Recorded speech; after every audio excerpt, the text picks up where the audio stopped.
Assalamualaikum warahmatullahi wabarakatuh. Jumpa kembali dengan channel Operator SDN Subang 1. Pada video kali ini kami akan sedikit mengulas tentang Permendikbud nomor 19 tahun 2020 tentang perubahan juknis pos reguler pada Permendikbud nomor 8 tahun 2020. Tapi sebelum ke pembahasan perubahan Permendikbud nomor 11 tahun 2020, jangan lupa rekan-rekan serta Bapak Ibu guru klik lagi lonceng notifikasinya, kemudian subscribe lagi agar Bapak dan Ibu guru serta rekan-rekan operator selalu mendapatkan informasi terbaru dari channel Operator SDN Subang 1. Kita download terlebih dahulu ya Permendikbud nomor 19 tahun 2020-nya. Kita ketikkan JDIH ya. Nah, ini yang bagian pertama, Kemdikbud RI JDIH. Kita cari nomor 19 tahun 2020. Klik cari. Ini dia. Permendikbud nomor 19 tahun 2020.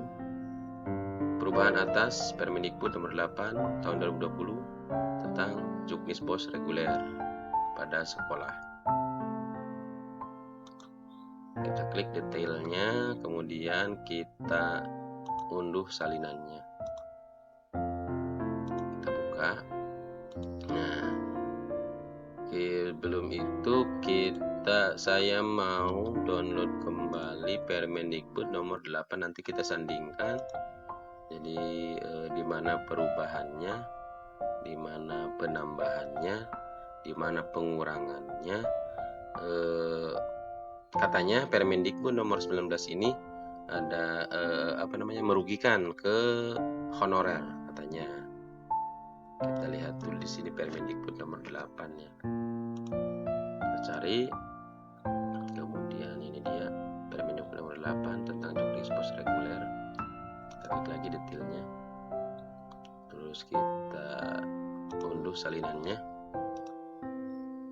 Buka ya. Nah, yang ini Permendikbud nomor 8 juknis pos reguler. Ini Permendikbud nomor 19. Kita lihat dulu Permendikbud nomor 19.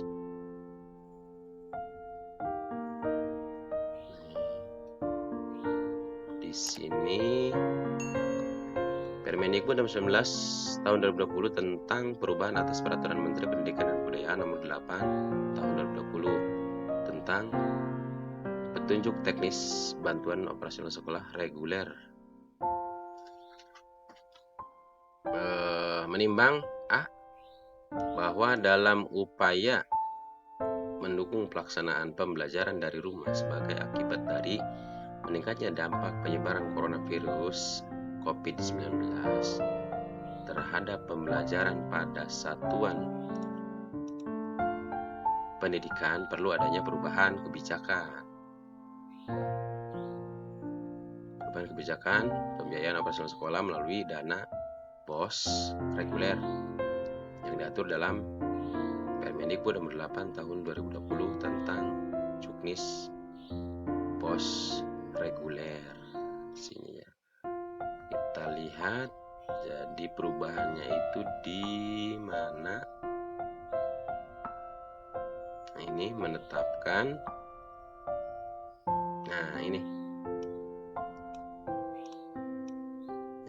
perubahannya di sini. Di antara pasal 9 dan pasal 10 disisipkan satu pasal, yakni pasal 9A, sehingga berbunyi sebagai berikut. Di sini ada, kita lihat dulu Permendikbud nomor 8-nya. Pasal 9 ya. Pasal 9 Permendikbud nomor 8 tahun 2020. Ini Permendikbudnya. Ini Permendikbud nomor 8 pasal 9 ini. Jadi di antara pasal 9 dan pasal 10 ini disisipkan ya pasal 9A. memang sekarang ada status masa darurat corona ya. Pasal 9A berbunyi sebagai berikut. 1. Selama masa penetapan status kedaruratan kesehatan masyarakat COVID-19 yang ditetapkan pemerintah pusat, sekolah dapat menggunakan dana BOS reguler dengan ketentuan sebagai berikut. A. Pembiayaan langganan daya dan jasa sebagaimana dimaksud dalam pasal 9 ayat 2 huruf G dapat digunakan untuk pembelian pulsa, paket data, dan atau layanan pendidikan daring berbayar bagi pendidik atau peserta didik dalam rangka pelaksanaan pembelajaran dari rumah.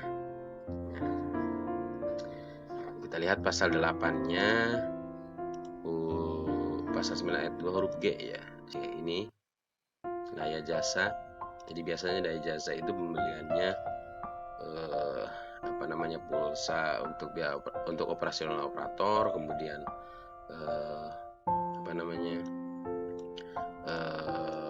pembayaran listrik, air, kemudian koran majalah. Jadi ini untuk yang ini ditambahkan itu anggarannya pembelian pulsa paket, kemudian untuk siswanya itu bayar pendidikan daring berbayar, untuk gurunya ataupun untuk peserta didiknya, karena memang sekarang sedang darurat COVID-19 ya, jadi kebanyakan yang belajar di rumah masing-masing. Kita lanjut ke B. Pembiayaan administrasi kegiatan sekolah sebagaimana dimaksud dalam pasal 9 ayat 2 huruf E dapat digunakan untuk pembelian cairan atau sabun pembersih tangan, pembasmi kuman, disinfektan, masker, atau penunjang kebersihan lainnya.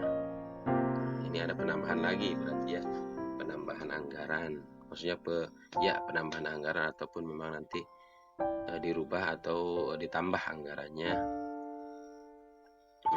di gejlog ya dari anggarannya. Kita lihat pasal 9 ayat 2 huruf E ya. Huruf E ini administrasi kegiatan sekolah. Jadi untuk administrasi kegiatan sekolah ini pembelanjaannya boleh dananya ditambahkan, belanja ditambahkan untuk pembelian pembersih tangan, sabun, kemudian disinfektan, masker, atau penunjang kebersihan lainnya. Memang berarti nanti RKS-nya, rencana kegiatan sekolahnya, otomatis ada perubahan karena darurat COVID-19 ya.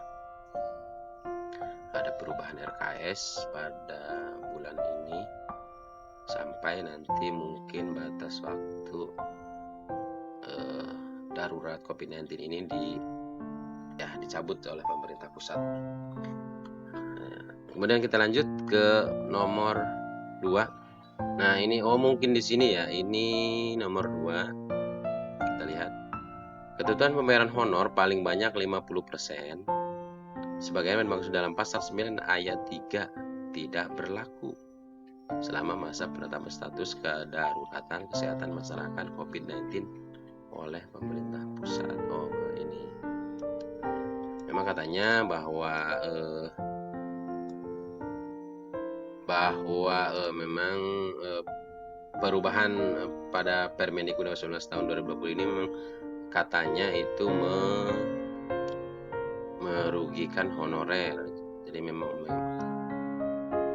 yang tadinya yang diaturan yang di Permendikbud nomor 8 bahwa pembayaran honor itu berapa? Ini 50% ya, sejumlah alokasi dana. Tapi di Permendikbud nomor 19 itu bahwa yang 50% itu tidak berlaku selama